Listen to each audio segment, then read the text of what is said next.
C'est une table à travers modernité et histoire, à travers fondement et projection à la fin du XVIIIe de l'art de recevoir à la française. Nous voici au cœur du Canaméliste, un ouvrage de la médiathèque de l'Orangerie de Lunéville. Il a été rédigé en 1751 pour Stanislas Leśniczki par le sieur Gillier. Et lorsque vous feuilletez tous ces plans, tous ces éléments, eh bien vous arrivez très progressivement à ce qui nous a permis de réaliser cette table, le plan de table du Canaméliste que vous voyez ici.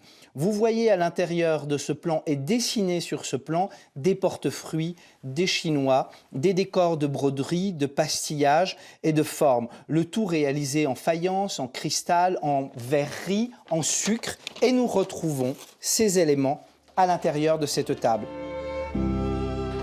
Si on se remet dans la configuration de ces années 1750, il y a des choses qui sont sur table. D'autres choses ne sont pas sur table. Sur table, vous avez déjà une assiette, par exemple ici, une assiette en décor de bleuet ou de brindille, dit décor de Chantilly, vers 1730.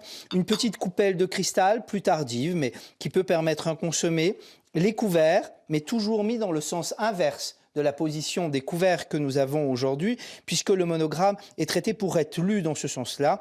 Et puis, des petites tasses, peut-être parfois pour des consommés, mais pas de verre. Pourquoi? Parce qu'au XVIIIe siècle, le verre eh bien, est un élément que l'on rafraîchit. Les vins de champagne, les vins sont un tout petit peu plus lourds qu'aujourd'hui, donc on les met dans un rafraîchissoir, on va rafraîchir le verre et on va couper toujours le vin avec l'eau et le verre est apporté à table par le convive.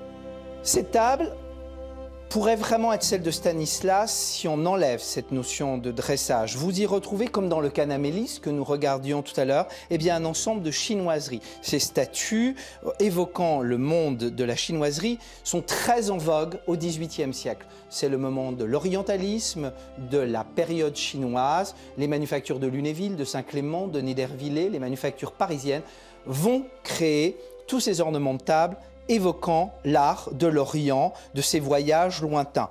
Et puis, il y a toutes les choses rares. Aujourd'hui, une poire est un fruit normal. Dans le Canaméliste, eh bien, il y a les poires d'hiver, et les poires d'hiver sont des poires dites de Colmar. Et on les présente sur des petits supports de cristal ou d'argent. Il y a le sucre va devenir un ornement, puisque le sucre est rare. Ce sont des pains de sucre, des cônes de sucre. Et puis, vous avez, pour utiliser le sucre, puisqu'il faut utiliser le sucre au XVIIIe siècle, eh bien, vous aurez des petits marteaux à sucre.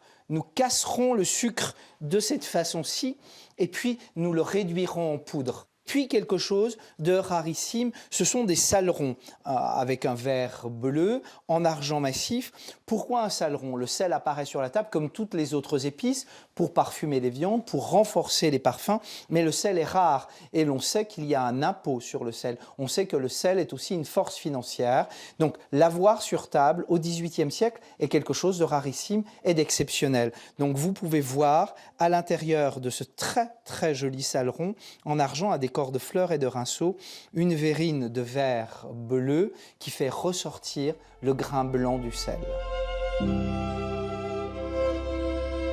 Aujourd'hui, eh bien, si vous aviez juste envie d'un Noël en Lorraine, dans les pas de Stanislas Leśniczki, au cœur du Canaméliste, dans la gourmandise sucrée des oranges, des agrumes, du sucre, d'un baba ou d'un chocolat fait à la maison, eh bien oui, ceci pourrait être la table de rêve de votre Noël, issue du XVIIIe siècle lorrain et du XVIIe siècle dans sa généralité internationale, l'art à la française rayonnant dans toutes les cours d'Europe à ce moment-là. Joyeux Noël à tous.